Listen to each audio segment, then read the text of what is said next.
কাজী নজরুল ইসলাম। ব্যক্তিগত জীবনে তিনি ছিলেন দিলদরিয়া খোলা মনের মানুষ। বন্ধু বান্ধবদের সঙ্গে আড্ডার সময় চিৎকার করে কবিতা বলতেন আর হারমোনিয়াম টেনে নিয়ে উদাত্ত গলায় ধরতেন একের পর এক গান। মজার মজার কথা বলেও আসর মাতিয়ে রাখতেন তিনি। আড্ডার আসরে বারবার ভাঁড়ে করে চা আসতো, আর ভাঁড়ের চা শেষ হলে তলানিতে পড়ে থাকা চা শুদ্ধ ভাঁড় ঘরের পাখার দিকে ছুঁড়ে বলতেন, দে গরুর গা ধুইয়ে। জোড়াসাঁকো বাড়িতে নজরুল যখন রবীন্দ্রনাথের সঙ্গে দেখা করতে গেলেন, তখনও তাঁর সেই বিখ্যাত উক্তি দে গরুর গা ধুইয়ে চিৎকার করে বলতে বলতেই ঢুকলেন।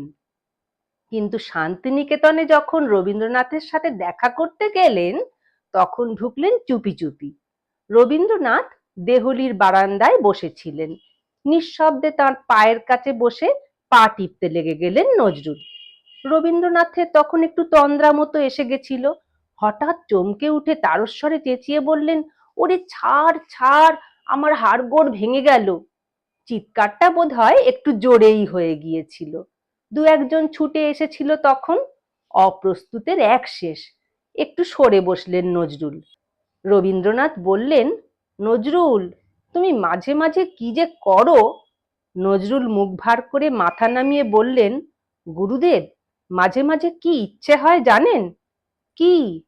মনে হয় একটা লাঠির বাড়ি মাথায় মেরে আপনাকে শেষ করে দিই।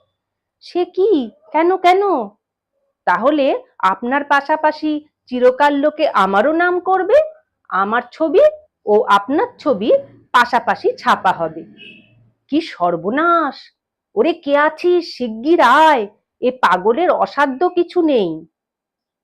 নজরুলকে খুবই স্নেহ করতেন রবীন্দ্রনাথ। নজরুলকে উৎসর্গ করেছিলেন বসন্ত গীতিনাট্য। স্নেহধন্য নজরুল রবীন্দ্রনাথকে উৎসর্গ করেছিলেন সঞ্চিতা কাব্যগ্রন্থটি।